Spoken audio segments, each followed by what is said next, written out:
The last lesson for this unit is section 8.4 on titrations. Textbook reading pages are over here. Might be helpful to read these once you've completed the lesson to help reinforce some of the concepts presented here, because the concepts that we're going to give you is just a brief overview of titrations and just the general ideas that you need to know for the unit. So let's get started. The equivalence point, that's the stoichiometric point for a monoprotic acid when the number of moles of acid is equal to the number of moles of base. So in a titration, you're going to react an acid with a base, and the equivalence point is when you have the equivalent number of moles of acid and number of moles of base. The endpoint, however, is the point in the titration at which the indicator changes color, right? And so we want to have the indicator change color when the number of moles of acid equals the number of moles of base, because we cannot physically see the equivalence point. Therefore, we need a substance present that will change color when this happens. So this is part of the expectations for this unit, is that you understand the importance of picking an indicator that has an endpoint at the equivalence point. The sample is the substance that goes in the Erlenmeyer flask. The titrant is the solution in the burette, which is added until neutralization is complete. Okay, so as you can see here, the sample goes in the Erlenmeyer flask, the titrant in the burette. Volume of titrant is obtained by the difference between the burette readings. So by subtracting volume initial and volume final, we get how much was added to the beaker right here. And then we can use that volume to determine how many moles of the titrant was added, right? Using a C is equal to N over V. So we're just going to look at a very basic one, which is a strong acid, strong base titration. So a 100 milliliter sample of hydrochloric acid, and this is the concentration of the hydrochloric acid, it's 0.1 molar, is titrated with 0.100 molar KOH solution. So as you can see here, strong acid reacting with a strong base, and therefore they're neutralized inside the flask here. Okay? So inside the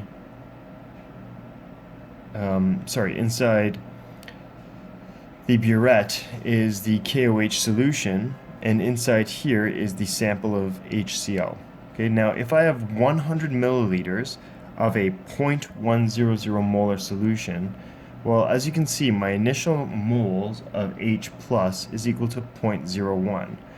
Well, you might ask how I got that, but that's a simple N is equal to C times V calculation for my moles of acid, right? My moles of acid is equal to the concentration of acid times the volume. And I know that it's going to be a 1-to-1 stoichiometric ratio of H plus to HCl, because HCl is a strong acid, so more than 99% of it forms H plus. So initial moles of H plus is 0.01. Before I haven't added any of the KOH, so the KOH is still in there, right? So I have not added any OH, and again, this is going to be a 1-to-1 ratio because this dissociates into K plus ions and hydroxide ions in a 1-to-1 ratio. There's no moles of excess, and right now at this point, because I haven't added any OH, so I have all H plus is in excess, and my total volume that I have sitting right now in the Erlenmeyer flask is 0.100 liters, right? And the concentration there is 0.100 molar, right? And my concentration of OH is 10 to the negative 13, right? And remember, that right there is simply basically what I do here is I just do a 10 to the negative POH, right? And I get POH from 14 minus pH, and I can get pH from just taking the concentration in the mixture and doing the negative log, and I get 1. Okay? Alright, so we're just actually going to cross this out here, measure pH. We're not actually going to do that. Okay, so what happens here, I've added 10 milliliters. So you added 10 milliliters from the burette into the sample. So we're going to do the calculation of titration for reading number 2. So we're going to fill this in here. Okay. So I'm not going to go over how we get 0.01. I think I've already done that already. That's just the concentration of the acid times the volume of the acid, right, is 0.01, and it's a 1-to-1 ratio because it's a strong acid. Now, if I added 10 milliliters of a 0.100 molar KOH solution, how many moles of OH have I added? So we're going to start by calculating this cell. Okay, so if I want to find I'm going to start by finding the moles of KOH that I found, or that I added, which is 0.0100 liters, so that's my 10 milliliters, and the concentration of KOH was 0.1, so 0.100 molar, and so KOH is equal to 0.001 moles per liter, right? But I can say that this is also equal to the concentration, or sorry, this is also equal to the moles of OH minus, since there's a 1-to-1 ratio of KOH to OH minus.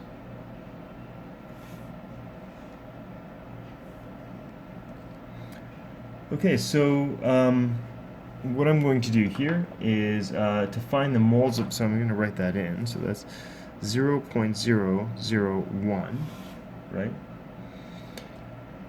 So if I have 0.001 moles per liter of OH minus, well, the OH minus is going to react with the H plus, so I'm going to go times 1 mole of H plus over 1 mole of OH minus, and that's equal to 0.001 moles of H plus. So this right, sorry, I put moles per liter here. It should simply be moles. That moles of OH that you added is going to react with the hydrogen in the, or the protons in the solution, and this is how much will be reacted. So this is how much is reacted. Okay. So to find the mole of excess, what I'm going to do is I'm going to find out mole of excess is equal to the mole initial minus mole reacted. And so my initial number of moles was 0.0100 moles of H plus, and I got rid of 0.001 moles of H plus because it reacted with the hydroxide, and so I end up with 0.009 moles of H plus still left over.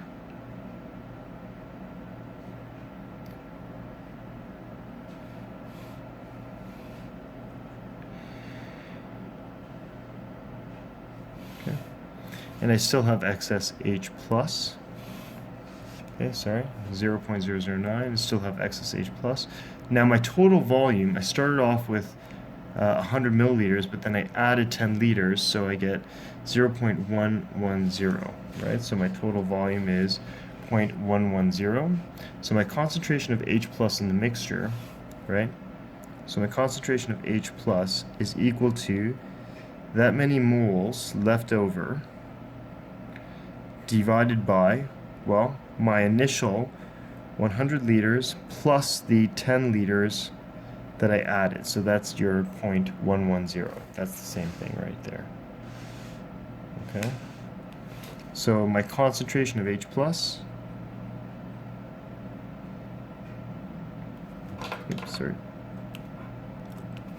concentration of H plus is equal to 0.082 moles per liter.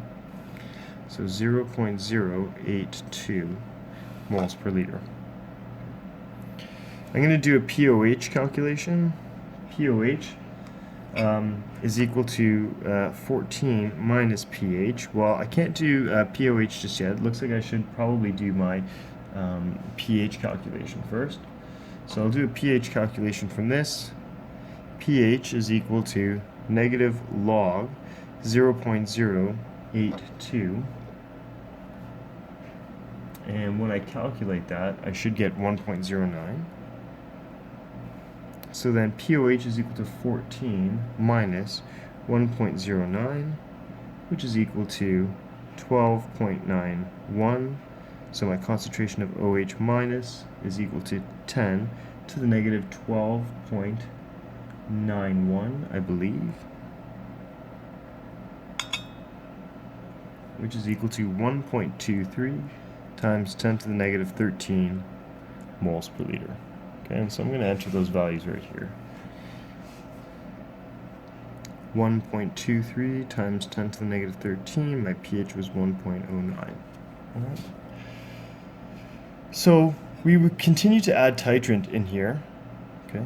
And so we go along, and I'm going to enter in some values here, and I just want you to copy them because I've pre-calculated these. This is 0.004, 0.006, I'm going to go down the column here, 0.008, 0.009, 0.0095, 0.011, and 0.015. Next column, 006, 004, and 002, 0.001, 0.0005, and as you can see, when I added as much OH as I had initial, right, this right there, okay, that will be your equivalence point. Okay, as you can see here, your moles of acid is equal to your moles of base. So that's your equivalence point, right? And as you can see, the pH at equivalence point is 7 for this reaction. All right. So what I'm going to do is I'm going to fill this in, and when it is all filled in, you can pause the video and then take the time to fill it in yourself. Okay, so now I would ask that I'm going to zoom in slightly,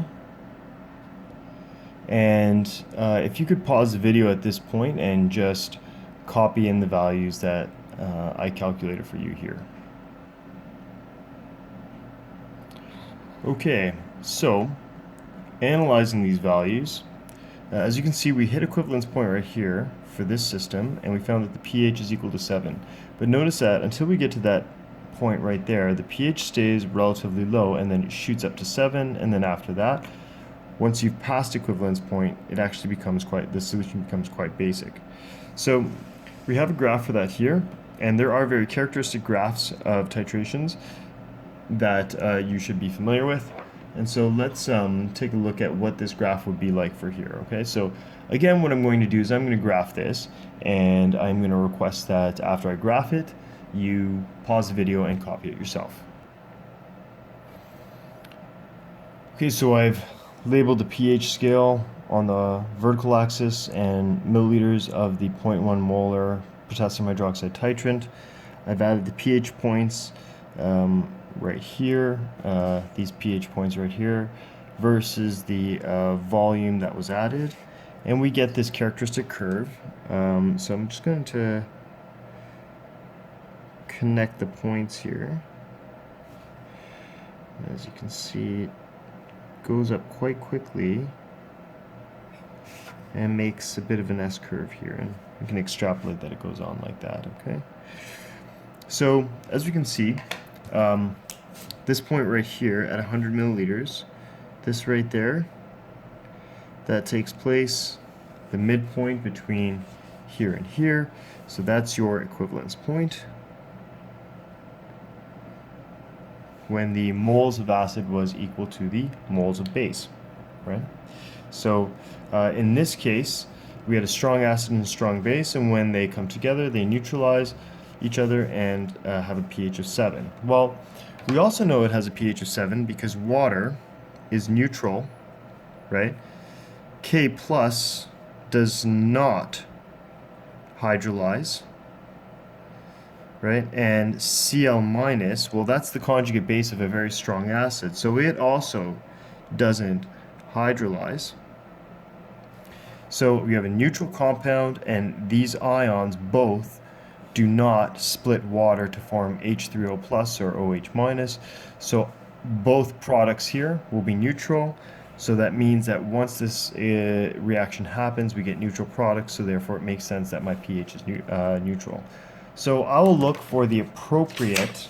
Remember, I'm not going to be able to see with my eyes in this beaker here when that equivalence point happens, right? There's no way I can know it because both solutions are colorless and clear. So I'm going to have to use the appropriate indicator. So I look at my sheet and I have to find what indicator changes color around 7, right? Because I'm going to be looking for that change of color around 7. And if I take a look, I scroll down right here, okay, looks like bromothymol blue is the best one because it changes color between 6 and 7.6.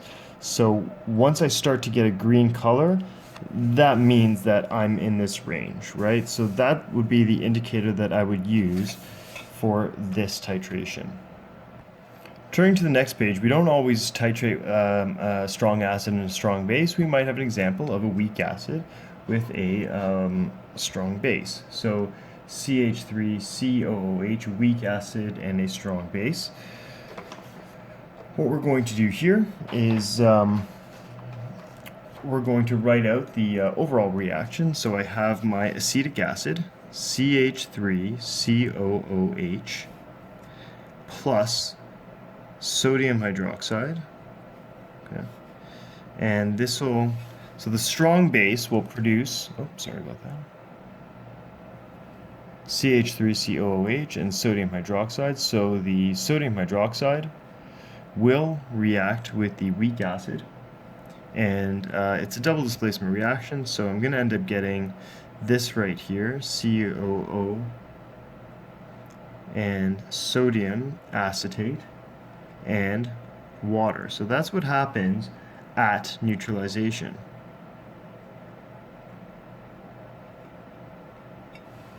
Okay, so when this acid has been neutralized by this base, these are my products. But it doesn't stop there, because if I take a look, sodium acetate, well, that's actually, I mean, I can put state symbols here. That's aqueous and that's liquid. Well, sodium acetate, if it's aqueous, it will dissociate into sodium ions and acetate ions. Okay, so if acetate ions form, though, recall that acetate is the conjugate base of a weak acid. And from our previous note, if we find our note on hydrolysis, okay, anions that have weak conjugate acids produce stronger base. So, right, so the conjugate acid was a weak acid, so therefore this is going to hydrolyze. So what ends up happening is CH3COO negative plus H2O will react to form a little bit of hydroxide. Okay, so even though the weak acid was neutralized, at neutralization we have produced an ionic compound that, when dissociating, causes hydrolysis to take place, producing a little bit of hydroxide. So therefore, at neutralization, the pH is greater than 7. Okay. So to predict at equivalence point a weak acid sample and a strong base sample, so we're just going to articulate what we said here. Okay, so the hydroxide from the strong base reacts with all the weak acid. The resulting salt dissociates. The anion of the salt causes hydrolysis, which produces OH minus. Therefore,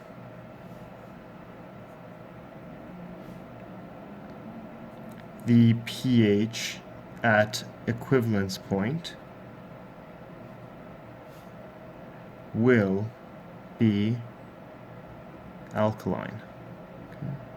So as a result, we have to pick an indicator that changes color at a pH greater than 7.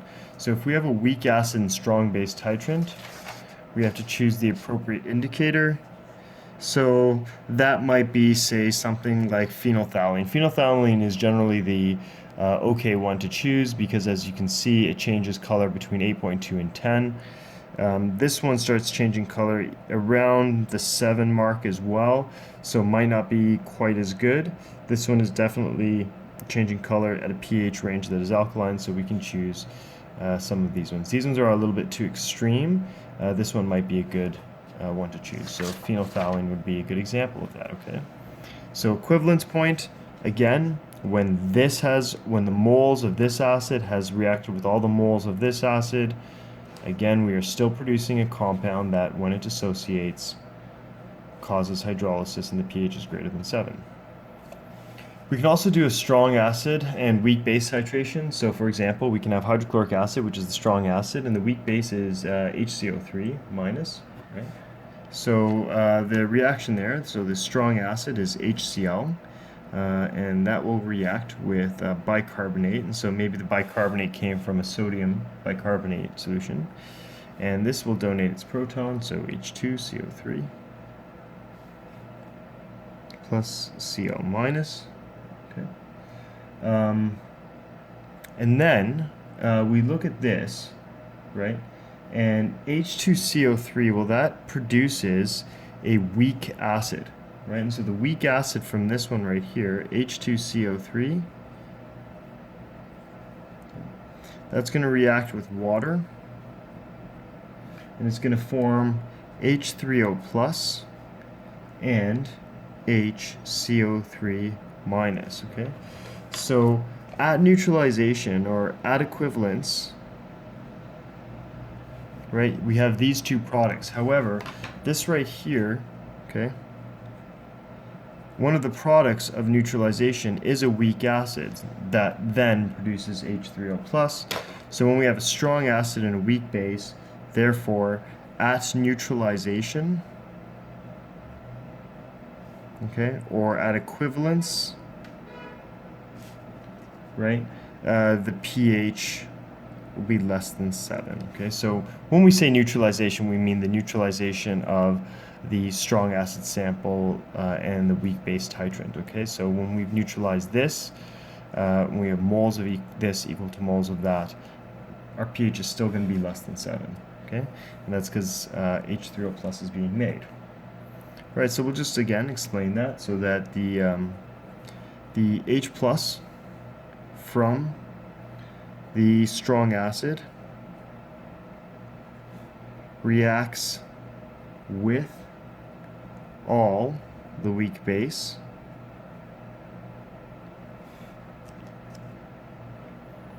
H2CO3, a product of the reaction, is a weak acid. Okay. It produces H3O plus. Okay. And so the resulting solution has a and the pH is determined by the Ka, much in the same way that the pH of this would be determined by the Kb. Okay. So, if you have a strong acid and a strong base, at equivalence point, the pH is 7. We saw that on the previous page. And the main influence for that is that all H plus reacts with OH minus, and the resulting products are both neutral. Okay, so we'll typically get a neutral salt and water from that. Okay, and they don't affect the pH. Now, if you have a weak acid and a strong base, the pH at equivalence point will be greater than 7, and so the weak acid, strong base neutralization produces an anion that causes hydrolysis. Okay, and OH is formed. Okay. When you have a strong acid mixing with a weak base, the pH is less than 7. Okay. So the resulting compound from the weak base will be acidic. So therefore the resulting compound from the neutralization will be a weak acid. So H3O plus is formed. Okay. So as I said before, in a strong acid weak base scenario, we would have to look at this right here, and we would have to say maybe bromocresol green or methyl red would be acceptable. This is maybe a little too close to the neutral pH range, but still a possible candidate. So any one of these ones right here would work in a strong acid weak base titration. Okay. Homework questions for these are listed on the back page right here. Okay. Answers are over here, and there are full solutions posted on the website under the acids and base section. Okay. Thank you for watching.